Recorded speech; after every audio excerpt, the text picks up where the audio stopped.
Welcome on in. WIP Daily, Joe Giglio with you. Appreciate everyone listening, subscribing, of course, following the podcast on our YouTube feed, which we're back on today. Tucker Bagley and I, he'll jump on in a few minutes as we go through what we do every week. And now we're less than a week away to the NFL draft. A little mock draft mania. So we pick out a different mock draft from somewhere on the internet. There's millions. It feels like dozens of new ones every day we see. And we pick one out and we discuss what the Eagles will do. And now we're getting closer and closer. Next week, Tucker and I, maybe we'll go back and forth with our own mock draft to figure out what the Eagles do at 22. So very excited for what's going on, and just an exciting time right now in Philadelphia sports. Sixers, Knicks tomorrow, game 1. And of course, the Phillies off a sweep of the Rockies welcome in a team that's even worse than the Rockies, the Chicago White Sox. So a lot of good stuff going on. But today, we're over at NFL.com for this mock draft. Dan Parr. I don't know who Dan Parr is, but he writes for NFL.com. And he's got an interesting mock draft up. So let's talk about it. Number 1 overall, the Chicago Bears select Caleb Williams. There's no drama. There's no suspense. The NFL draft next Thursday starts with the second pick. The first pick is Caleb Williams. Number 2, and it's kind of interesting following the odds on this because about a week, 2 ago, the odds had been very, very clear that Jaden Daniels was the favorite to go number 2. Those are coming back right now, and it's almost even between Drake May and Jaden Daniels. We'll see what happens in this draft. In this mock, Jaden Daniels, the quarterback of LSU, goes to Washington at number 2. Number 3, the Patriots stay there and select Drake May, quarterback out of North Carolina. I think 3 is a prime trade spot when this draft starts, as is 4. Arizona stays with the pick in this draft. It selects Marvin Harrison Jr., wide receiver out of Ohio State. Number 5, this is the trade up. The Vikings trade up with Jim Harbaugh to get Jim Harbaugh's college quarterback, J.J. McCarthy. So the Vikings land McCarthy at number 5 in a trade with the Los Angeles Chargers. Just going through the top 10 and some interesting picks as we get towards the Eagles at 22. Malik Neighbors, wide receiver, goes to Giants at number 6. Joe Alt, the offensive tackle from Notre Dame, ends up at 7 with the Titans. Dallas Turner, edge rusher, goes 8 to the Atlanta Falcons. Chicago Bears, Romeo Dunze, wide receiver, Washington, to pair with Caleb Williams and DJ Moore and what they traded for in Keenan Allen. The Bears are going to be a fascinating watch next year. Are they going to pop in his first year, Caleb Williams?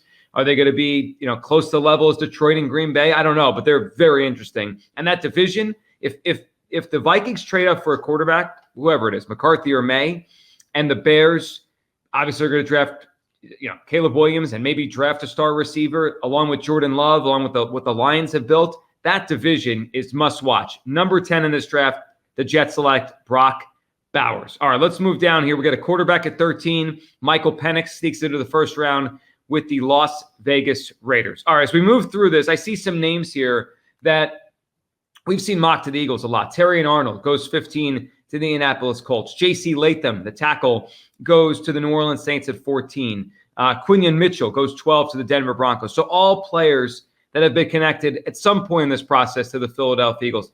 Fatuano, the offensive lineman from Washington, goes 16 to the Seahawks. So these are all guys that obviously, we think maybe the Eagles would have taken if they were there at 22. Mims, the offensive tackle of Georgia, goes 18 to Cincinnati.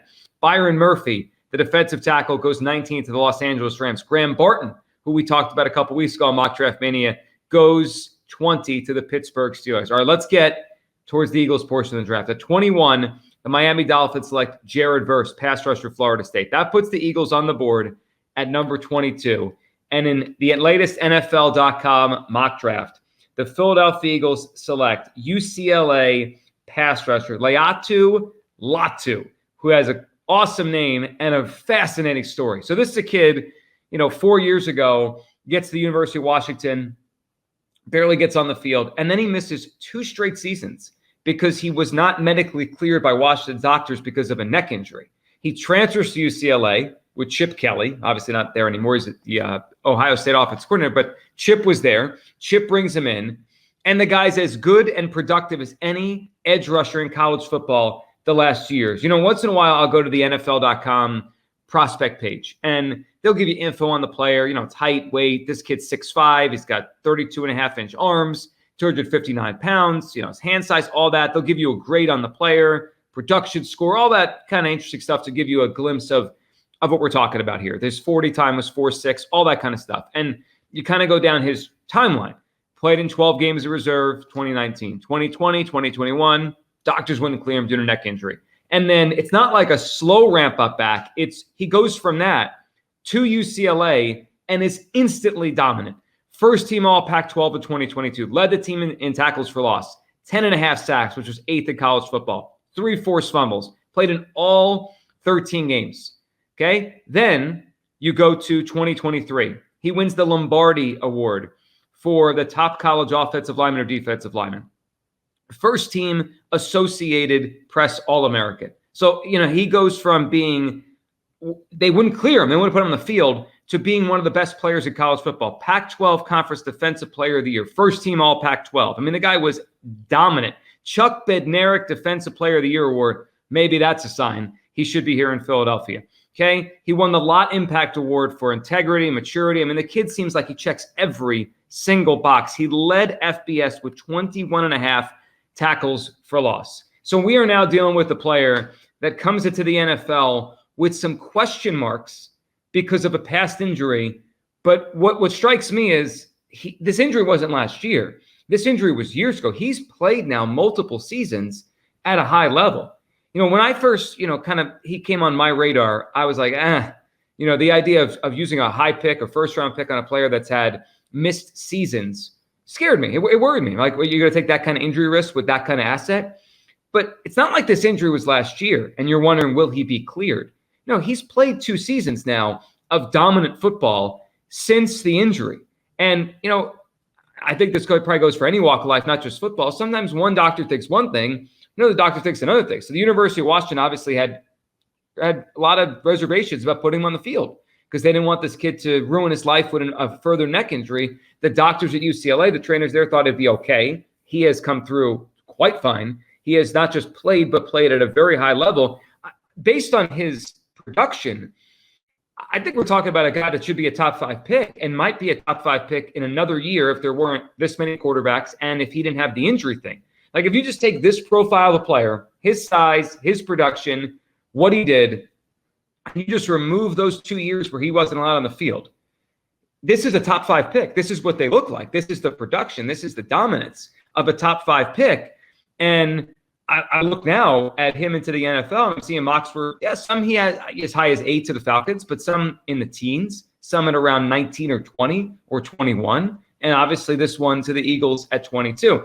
Last thing to hit me, and then we'll bring Tucker around and talk about the idea of this player and obviously what the position need is for the Eagles. But on that NFL.com page, they have comps, right? Not every player is a comp. Usually first-round picks have comps where they take the player and they say, well, who's he like in the NFL? Like right now, playing in the NFL, who does he kind of remind, the writer of? The comp here, and I would say generally, the comps on NFL.com are more reserved. They don't, they'll try to find something that isn't pie in the sky. Like, I haven't looked at all the quarterbacks yet, but rarely do you get like a lot of Peyton Manning comps or Tom Brady comps. You don't get that many. Caleb Williams, I've seen comp to Aaron Rodgers, and I think it's probably fair because of how talented he is. But those are rare. The comp here for Latu is TJ Watt in terms of his pass rush ability. And when you go to his weaknesses, the only thing is really that he had injuries in the past. So we're talking about a player that dominated college football, dominated the Pac-12, which actually was a really good conference last year. It wasn't the old Pac-12 of a few years ago where it was like, they don't play any defense. So they had a lot of good teams and players, and Washington in the title game. So he dominated a big-time conference. He was really productive, played for a coach that obviously we know here in Philadelphia and coached in the NFL. And his comp is TJ Watt. If this kid falls to 22, considering the hole the Eagles have now with the loss of Hassan Reddick, I'm willing to take this risk. I would take this guy because this kind of production, Tucker, does not just fall to the 22nd pick. Players that have the profile of Latu, they go in the top 10 of the NFL draft. This guy might be amazing. Yeah, it's kind of funny. If you scroll down that page and, there's always a little blurb on NFL.com of what maybe a rival executive says about him. I think in it says Colby Turner's going to go higher, but this guy's the most skilled edge rusher in the draft, which is an incredible thing to see. And for him to fall to 22 would certainly be, something favorable for the Eagles. But I think it's interesting. And maybe, if they were to make this move, it would tell us a lot about what Howie Roseman thinks if he's still on the board. Because I look at this, a pick like this, it's almost a luxury pick for the Eagles, right? or for anyone in this situation where you wouldn't have a guy that you're necessarily counting on to make a difference week one in his rookie season. You're not counting on this guy to really be a franchise changer. If that happens, then that's great. But if Howie Roseman's confident in, the team that he's built so far through the offseason, and he thinks that this team, as is without a first-round pick, is capable of, competing, then this is the kind of move that you make, right? Where you go out and you take a chance on a guy with, a medical history who just might not be able to, perform or might not even be able to suit up. So I think this would be a really, really interesting thing. And if they were to make this move, it would tell me that Howie Roseman is really confident in the team that he's built so far for this season. Yeah, that's interesting because look, it could not work. Right? You could get nothing out of him, and then you have to rely on what you have. But I look at it as a potential home run. I mean, what the production was with Reddick, I'm struggling to replace that in my mind. Now, Bryce Huff's going to do a lot, but I wanted Reddick and Huff on the field at the same time. I don't know what Nolan Smith. Brandon Graham's, a year from not being here. And Josh Sweat is a year likely from not being here. And the Josh Sweat career arc might give us a glimpse into Howie and the Eagles thinking on this player. Now, I know Josh Sweat was a mid-round pick. We're talking about a first-round pick here, and a lot of people want an impact player right away. But, I mean, Josh Sweat's career in college and his injury and the questions coming into the NFL about him, it's not that different than Latu. I mean, I think Latu was a more productive college player, but Josh Sweat was a guy who was a big guy coming out of high school, right? A big recruit coming out of high school, highly thought of that he could be a star in college football, had injury, and it kind of set him back a little bit. And people wondered, would he get injured again? And that's probably why he wasn't, a second, round pick in the NFL. Because look at Josh Sweat's size and the player he's been in the NFL, like those guys used to go in the first or second round. He didn't. So, but the Eagles took him.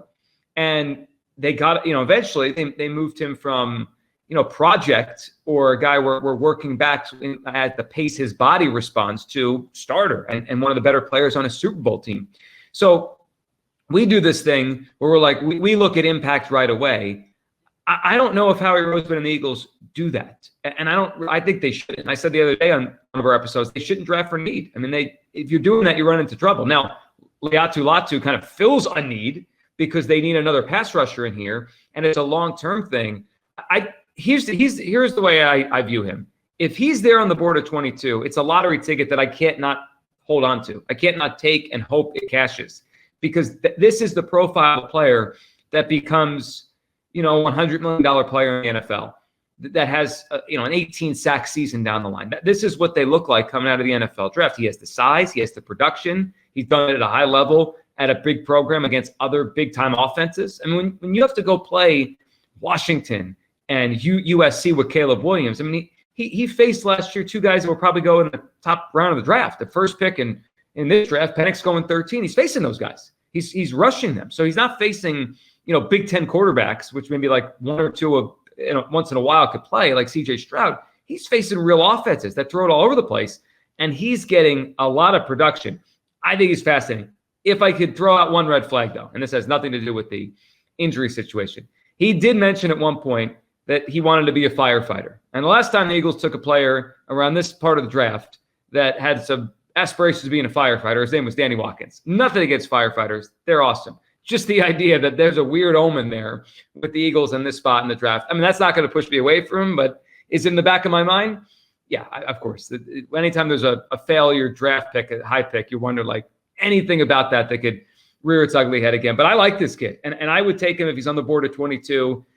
I know we've kind of moved away from the pass rush conversation. It's more about corner, and we talked about Brock Bowers on a Mock Draft Mania. Some people think wide receiver, defensive back, maybe a Cooper DeJean, who I like a lot. But, the Eagles go back the last 30 years. I would say 75% of these draft picks they make in the first round, O-line, D-line.